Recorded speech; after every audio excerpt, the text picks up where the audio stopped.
మనం చదువుతున్నప్పుడు, ఆలోచించినప్పుడు, ఎవరైనా చెబుతున్నప్పుడు, వింటున్నప్పుడు అందులో ఉన్నటువంటి మాటలను బట్టి మన జీవితాలను మనం మార్చుకోవాలనే తప్ప అందులో ఉన్నటువంటి దేవుని మాటలు ఏమీ మారవండి. చదువుకునేటటువంటి పిల్లల పాఠ్య పుస్తకాలలో ఉన్నటువంటి ఆ సిలబస్, ఆ పాఠాలు ఏవైతే ఉన్నాయో అవి సంవత్సరం సంవత్సరం మారిపోతూ ఉంటాయి. కానీ మన బ్రతుకు పుస్తకమైనటువంటి బైబిల్లో ఉన్నటువంటి విషయాలు అవేవి మారవు.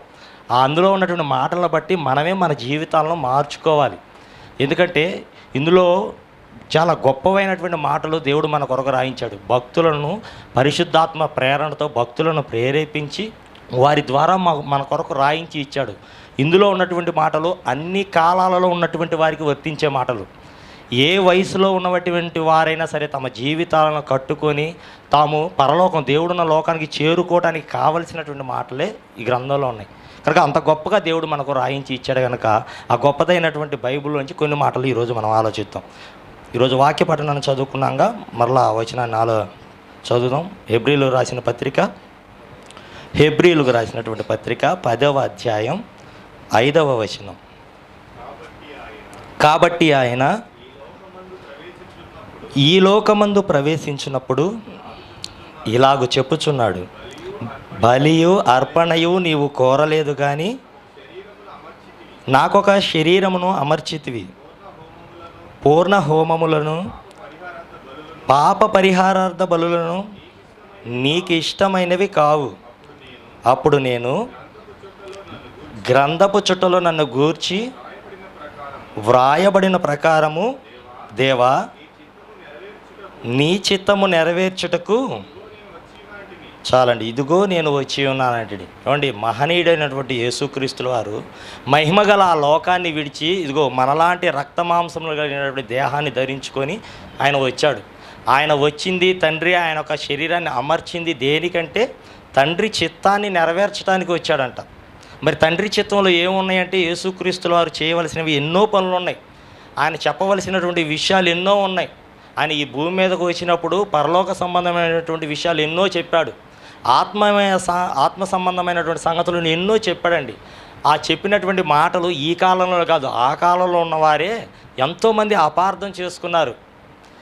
శిష్యులు సైతం యేసుక్రీస్తుల వారు చెబుతున్నటువంటి మాటలు అర్థం కాక తిరిగి యేసుక్రీస్తుల వారిని అడిగినటువంటి సందర్భాలు ఎన్నో ఉన్నాయి. అంటే అంత లోతైనటువంటి మాటలు ప్రభువు తెలియచేశాడు.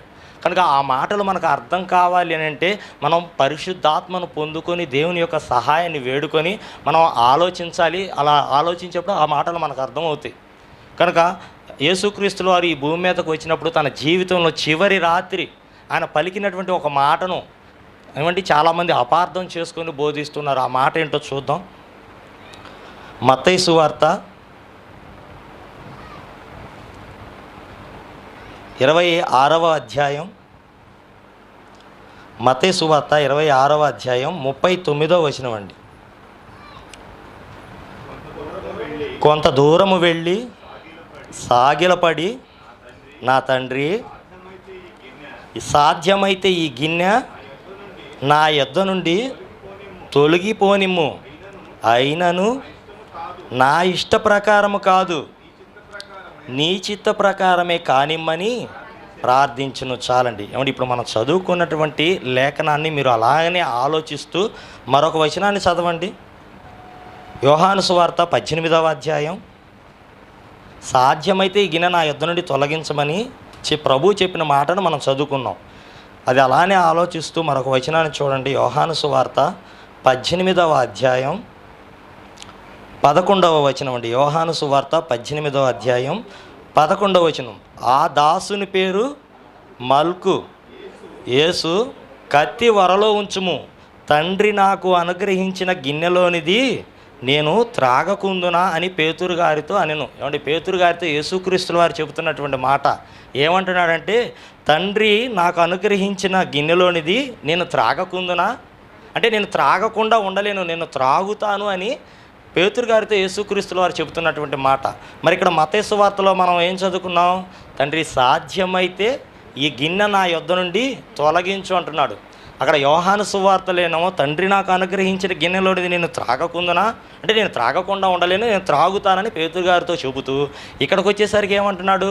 తండ్రి సాధ్యమైతే ఈ గిన్నెను నా యొద్ద నుండి తొలగించు అని అంటున్నాడు. ఎందుకు ప్రభు అలా అంటున్నాడు? ఏమంటే ఇంతకు ఆ గిన్నెలో ఏముంది? గిన్నె అనగా ఏంటి అని అంటే, ఏమంటే గిన్నె అనగా యేసుక్రీస్తుల వారు పోషించవలసినటువంటి పాత్ర. అంటే దేవుడు ఆయనకి ఇవ్వబడింది. ఆ గిన్నెలో ఏముందంటే దేవుని యొక్క సంకల్పం, దేవుని యొక్క చిత్తం ఉంది. ఆ చిత్తంలో ఎన్నో పనులు ఉన్నాయి యేసుక్రీస్తుల వారు చేయవలసినవి ఈ భూమి మీదకి వచ్చి. ఏమండి, ఆయన పాపం అంటకుండా బ్రతకాలి, ఇదిగో ధర్మశాస్త్రాన్ని నెరవేర్చి కొట్టివేయాలి, సత్యమును గురించి స్థాపించాలి, తండ్రి గురించి బయలుపరచాలి, మనుషులందరి కొరకు, మనుషులందరి పాపం లేక ప్రాయశ్చిత్తం నిమిత్తం ఆయన ప్రాణం పెట్టాలి. ఎన్నో ఉన్నాయి ఆ గిన్నెలో. అయితే వీటన్నిటిలో ఏ విషయంలోనూ పుట్టినది మొదలుకొని ఆయన పెరిగి పెద్దవాడి బోధించేంత వరకు ఎప్పుడు ఏ విషయంలో ఇది నా యొద్ద నుండి తొలగించు అననటువంటి యేసుక్రీస్తుల వారు రేపు తెల్లవారితే ఆయనను చంపుతారనగా, సిలువ వేసి ఆయన శిక్షిస్తారు అనగా, ఆ సమయంలో ఆ ముందు రోజు రాత్రి తండ్రితో ప్రార్థిస్తూ ఎంతో దుఃఖంలో మునిగిపోయి సాధ్యమైతే ఈ గిన్నె నా యొద్ద నుండి తొలగించు అని అంటున్నాడండి. అంతకుముందు ఎప్పుడు ఆయన బాప్తిసం తీసుకున్నప్పుడు 40 దినాలు ఏమండి అరణ్యంలో అపవాది చేత శోధింపబడినప్పుడు కూడా, శరీర విషయంలో బలహీనంగా ఉన్నప్పుడు కూడా సాధ్యమైతే ఇది తొలగించు అని, తీసివేని ఎప్పుడు కోరుకోవాలా, ఎప్పుడు అడగల. కానీ ఇక్కడికి వచ్చేసరికి సాధ్యమైతే ఈ గిన్నె నా యొద్ద నుండి తొలగించు అని అంటున్నాడు. ఇంతకు ఇందులో ఏముండి ఉండిద్ది? దేనిని తొలగించమని అంటున్నాడు యేసుక్రీస్తుల వారు? అక్కడేమో గిన్నెలోని నేను త్రాగకుండా ఉండను, నేను త్రాగుతానని చెప్పినటువంటి ఆయన ఇక్కడికి వచ్చేసరికి ఈ గిన్నెను సాధ్యమైతే తొలగించు అని తండ్రిని వేడుకుంటున్నాడు. ఇందుకు ఆ గిన్నెలో ఏముంది అని అంటే, ఏమిటి చాలామంది బయట ఉన్నటువంటి బోధకులైన వారు ఏం చెబుతారంటే, ఆ గిన్నెలో ప్రాణం పెట్టమని ఉంది అని అంటాడు అని బోధిస్తుంటారు. అంటే ప్రాణం పెట్టమని ఉందని అంటుంటారు. అంటే ప్రాణం పెట్టే విషయంలో ప్రభు సాధ్యమైతే దీన్ని తొలగించు అని అంటాడా ప్రభు? అలా అనడండి. ఆయన పుట్టిందే మరణించటానికి. చూడండి, అలా అన్న వ్యక్తిని ప్రభు ఏమన్నాడో ఒక మాటను చూడండి. మత్తయి సువార్త 16వ అధ్యాయం. ఒకవేళ ప్రాణం పెట్టే విషయంలోనే సాధ్యమైతే ఇది తొలగించని తండ్రిని ఒకవేళ వేడుకుంటే, అసలు అలా పలికినటువంటి ఒక వ్యక్తిని ప్రభు ఏమంటున్నాడో చూడండి. మత్తయి సువార్త 16వ అధ్యాయం 21వ వచనం అండి. మత్తయి సువార్త 16వ అధ్యాయం 21వ వచనం చదవనా. అప్పటి నుండి తాను యెరూషలేమునకు వెళ్ళి పెద్దల చేతను, ప్రధాన యాజకుల చేతను, శాస్త్రుల చేతను అనేక హింసలు పొంది చంపబడి 3వ దినమున లేచుట అగత్యమని యేసు తన శిష్యులకు తెలియజేయగా. ఏమండి, ఆయన జరగబోయేది, ఆయన ఎలా పెద్దల చేత అప్పగింపబడి నన్ను హింసిస్తారు, నన్ను చంపుతారు, తిరిగి నేను 3వ దినాన్ని లేస్తానని బ్రతికుండగా శిష్యులతో ఎన్నో సందర్భాల్లో ప్రభువు చెప్పాడు. ఆ చెబుతున్నటువంటి ఆ సందర్భాల్లో పేతురు గారు ఏమన్నారు? కిందకి చదవండి. పేతురు ఆయన చేయి పట్టుకొని, ప్రభువా అది నీకు దూరమగునుగాక, అది నీకెన్నడను కలుగదని ఆయనను గద్దింపసాగను. అయితే ఆయన పేతురు వైపు తిరిగి, సాతానా నా వెనుకకు పొమ్ము అనెను. ఏమండి, నేను పెద్దల చేతకి, ప్రధాన యాజకుల చేతకి, శాస్త్రుల చేత నేను అప్పగింపబడతాను, వారు నన్ను పట్టుకుంటారు, నన్ను బంధిస్తారు, నన్ను హింసిస్తారు, చంపుతారు, నేను తిరిగి 3వ దినాన లేస్తాను అని అంటే పేతురు గారు ఏమంటున్నాడు? ప్రభు అది నీకు దూరమవునుగాక, అది నీకు ఎన్నడూ కలుగకపోవునుగాక అని అంటున్నాడు. అప్పుడు యేసుక్రీస్తుల వారు, ఏంటి పేతురు, నా మీద ఇంత ప్రేమ ఉందా నీకు అని శభాష్ అని అనలా. యేసుక్రీస్తుల వారు ఏమన్నాడు? సాతానా నా వెనుకకు పొమ్మన్నాడు. ఎందుకు పేతురు గారిని ఆ మాట అన్నాడు? పేతురు గారు దేవుని సంకల్పానికి, దేవుని చిత్తానికి విరోధంగా, వ్యతిరేకంగా మాట్లాడాడు. ఏంటి దేవుని చిత్తం? చూడండి, హెబ్రీయులకు రాసిన పత్రిక 10వ అధ్యాయం 10వ వచనం. దేవుని చిత్తం ఏమై ఉందో చూడండి.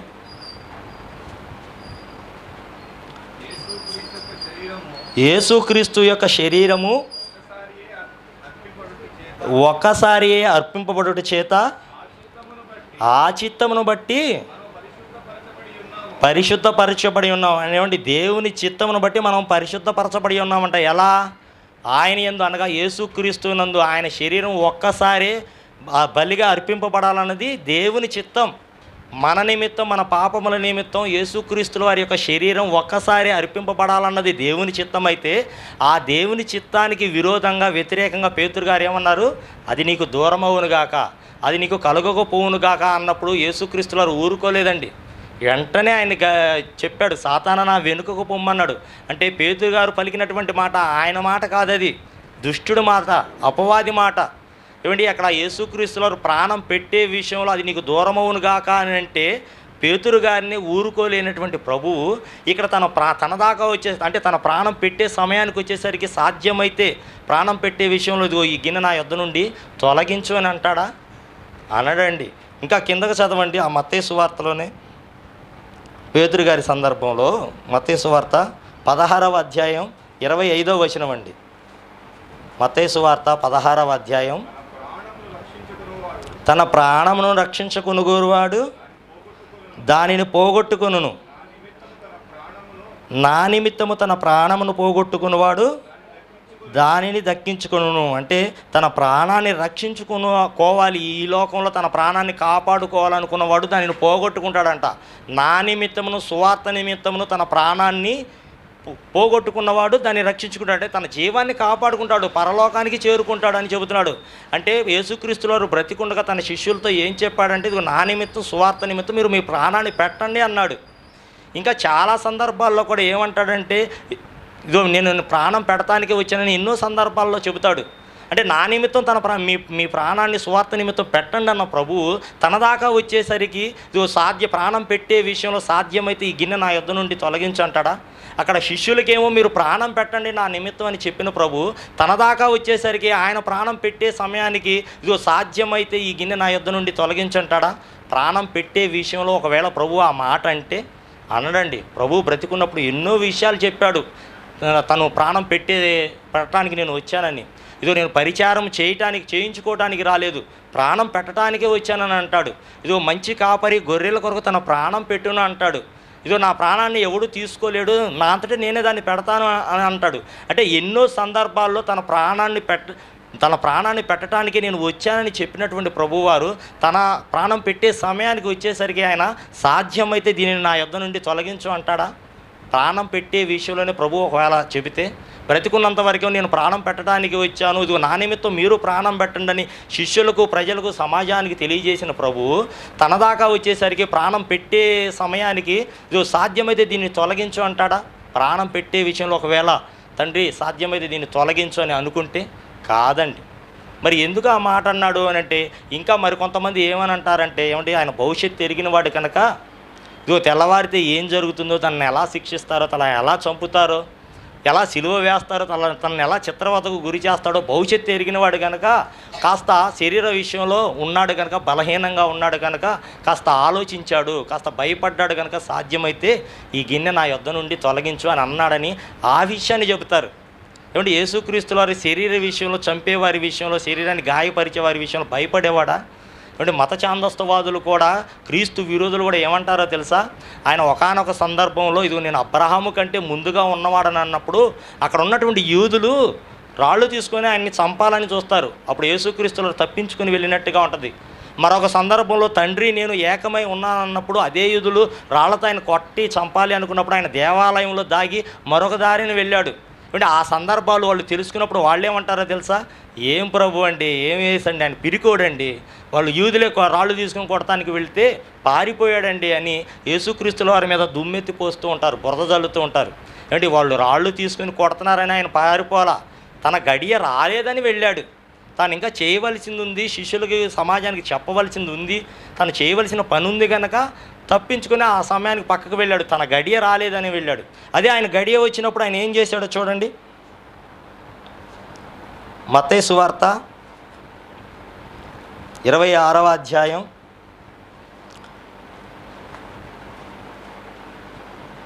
26వ అధ్యాయం 45వ వచనం అండి. మత్తయి సువార్త 26వ అధ్యాయం 45వ వచనం. మత్తయి సువార్త 26:45. అప్పుడు ఆయన తన శిష్యుల యొద్దకు వచ్చి, ఇక నిద్రపోయి అలసట తీర్చుకొనుడి, ఇదిగో ఆ గడియ వచ్చి ఉన్నది, మనిషి కుమారుడు పాపుల చేతికి అప్పగింపబడుచున్నాడు, లెండి వెళ్ళుదము, ఇదిగో నన్ను అప్పగించువాడు సమీపించి ఉన్నాడని వారితో చెప్పాను. అక్కడ వాళ్ళు రాళ్లతో కొట్టి చంపాలనుకున్నప్పుడు ప్రభువు తప్పించుకున్నాడు. అంటే తన గడియ రాలేదని వెళ్ళాడు. తన గడియ వచ్చినప్పుడు ఏమన్నాడు? ఇదిగో తన్ను తానే అప్పగించుకోవడానికి ముందుకు వచ్చాడు. ఇదిగో ఆ గడియ వచ్చింది కనుక ఇదిగో నేను అప్పగింపబడుతున్నాను, నన్ను మనుష్య కుమారుడు పాపుల చేతికి అప్పగింపబడుతున్నాడు అంటే తన గడియ వచ్చినప్పుడు ఆయన తనకు తానే ధైర్యంగా ఇదిగో మీరు ఎవరినయ్యా వెతుకుతుంది అని అన్నప్పుడు ఇదిగో మేము నజరేయుడైనటువంటి యేసుని అన్నప్పుడు ఆయన నేనే అని తాను ధైర్యంగా అప్పగించుకున్నాడు. భయపడలా. అంటే శరీరాన్ని వాళ్ళు హింసిస్తారు, మేకు సిలువ వేసి చంపుతారని శరీర విషయంలో భయపడి ఆ మాట అనలా. శరీర విషయంలో భయపడేటటువంటి వాడు కాదు మన ప్రభువు. ఏమిటి అక్కడ ప్రాణం పెట్టే విషయంలో కూడా మీరు నా కొరకు సువార్త నిమిత్తం ప్రాణం పెట్టండి అని చెప్పి అక్కడ ఒకలాగా చెప్పి తన దాకా వచ్చేసరికి ప్రాణం పెట్టే విషయంలో సాధ్యమైతే ఈ గిన్నె నా యుద్ధ నుండి తొలగించు అని అలా అనేవాడు కాదు మన ప్రభు. శరీర విషయంలో భయపడేవాడు కాదండి. ఒకవేళ లేదు ఆయన శరీర విషయంలోనే వారు వేసే శిక్షలకు భయపడి అన్నాడు అనుకుంటే ఒక మాట చూడండి, మత్తయి సువార్త 10వ అధ్యాయం. ఇంకా అలాంటి ఆలోచనలతోనే ఉంటే ఒక వచనాన్ని చూడండి, మత్తయి సువార్త 10వ అధ్యాయం 28వ వచనం. మరియు ఆత్మను చంపనేరక దేహమునే చంపువారికి భయపడకుడి, కానీ ఆత్మను దేహమును కూడా నరకములో నశింపచేయగలవానికి మిక్కిలి భయపడుడి. ఏమండి మనకు కావాల్సిన మాట, ఆత్మను చంపనేరక దేహాన్ని చంపేవారికి భయపడమన్నాడా వద్దన్నాడా? భయపడికుడి అన్నాడు. ఏమండి ఈ పాట పలికింది ఎవరో తెలుసా? ఈ మాట చెప్పింది సాక్షాత్తు యేసుక్రీస్తుల వారు. యేసుక్రీస్తుల వారు దేహాన్ని చంపేవారికి భయపడొద్దు అని చెప్పినటువంటి ఆయన తన దాకా వచ్చేసరికి భయపడతారా? దేహం విషయంలో చంపేవారికి భయపడడండి. ఆయన దేహంలో ఉండగా దేనికి భయపడ్డాడో చూడండి ఒక మాట. హెబ్రీలకు రాసిన పత్రిక 5వ అధ్యాయం, హెబ్రీలకు రాసినటువంటి పత్రిక 5వ అధ్యాయం 7వ వచనం. శరీరధారి అయి ఉన్న దినములలో మహారోదనతోనూ కన్నీళ్లతోనూ తన్ను మరణము నుండి రక్షింపగలవానికి ప్రార్థనలను యాచనలను సమర్పించి భయభక్తులు కలిగి ఉన్నందున ఆయన అంగీకరింపబడిను.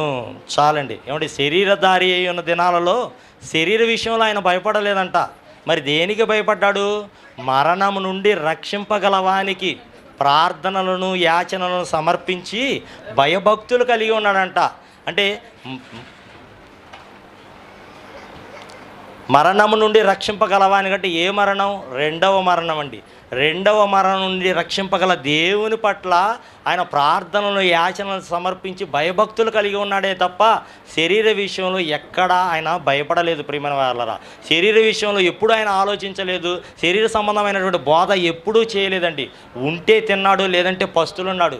తన దేహాన్ని తను తలదాచుకోవడానికి ఒక స్థలం, ఒక ఇల్లు కూడా నిర్మించుకోలేదండి. అంటే దేహం విషయంలో శరీర విషయంలో ఎక్కడ ఆయన ఆలోచించినటువంటి ఆయన తన శరీరాన్ని ఇదిగో మేకులు వేస్తారని, తలకు ముళ్ళ కిరీటం పెడతారని, కాళ్ళకు చేతులకు మేకులు వేస్తారని, ఏమంటే కొరడాలతో కొడతారని అలా ఆలోచించి భయపడి సాధ్యమైతే ఈ గిన్నె నా యొద్ద నుండి అని తొలగించని ప్రభు అలా చెప్పలా.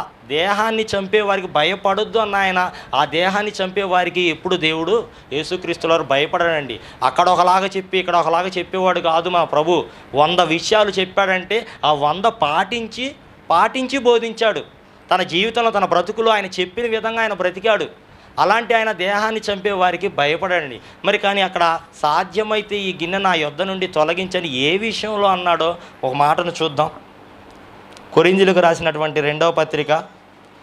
ప్రభువుని అంతగా ఇబ్బంది పెట్టినటువంటి ఆ సంఘటన ఏమై ఉంటుందో ఒకసారి చూద్దామండి. కొరింథీయులకు రాసినటువంటి 2వ పత్రిక 5వ అధ్యాయం 21వ వచనం అండి. కొరింథీయులకు రాసినటువంటి 2వ పత్రిక 5వ అధ్యాయం 21వ వచనం.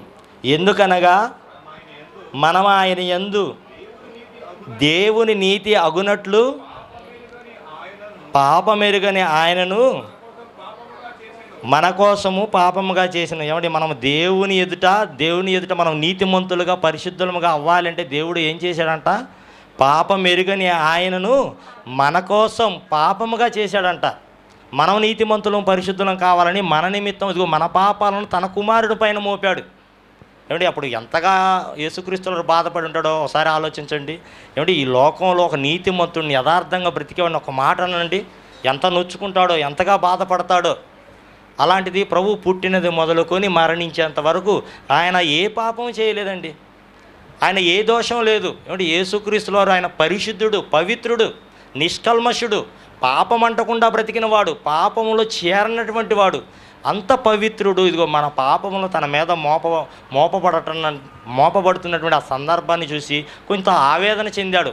అలా అని పాపములు నా మీద మోపొద్దు, సాధ్యమైతే ఇదిగో ఈ పాపములు మోపేది ఏదైనా ఉంటే నా యొద్ద నుండి తొలగించని పాపముల విషయంలో అనలా. పాపములను తండ్రి మన పాపములు తనపైన మోపే విషయంలో సాధ్యమైతే దీన్ని తొలగించని అనలా. మరి ఏ విషయంలో అన్నాడంటే, ఇప్పుడు ఇదిగో మన పాపములు తన మీద మోపబడటం వల్ల తండ్రి తన చేయిని విడిచిపెట్టాడంట. చూడండి యెషయా గ్రంథంలో ఆయన పాపముగా చేయబడ్డాడు. ఆయన ఏమి చేయలేదు, మన నిమిత్తం ఆయన పాపముగా చేయబడ్డాడు. ఆ సమయంలో తండ్రి తన చేయి విడిచిపెట్టాడంట. అదే యెషయా గ్రంథం 54వ అధ్యాయం 7వ వచనం అండి. యెషయా గ్రంథం 54వ అధ్యాయం 7వ వచనం.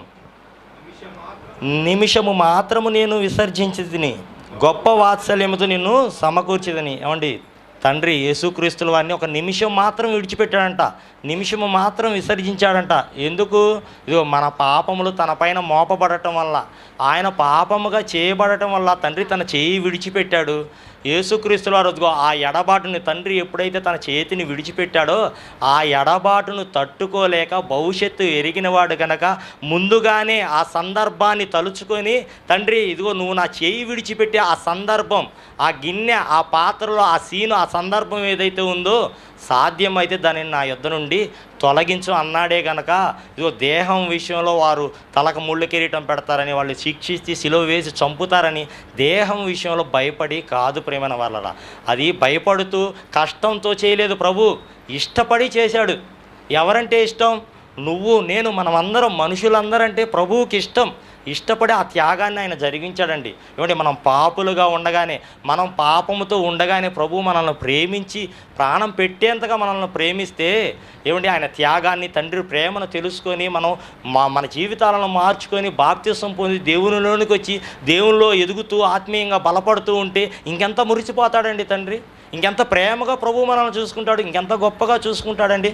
కానీ ఈరోజు చాలామంది అండి బాప్తిస్మము పేరుతో పైకి భక్తి గలవారే ఉంటూ ఏమంటే దేవుని చేతుల్లోనికి వచ్చినట్టే వచ్చి లోకం వైపు చూస్తూ మరలా దేవుని చేతి నుంచి జారిపోతున్నటువంటి వారు ఎంతోమంది ఉన్నారండి.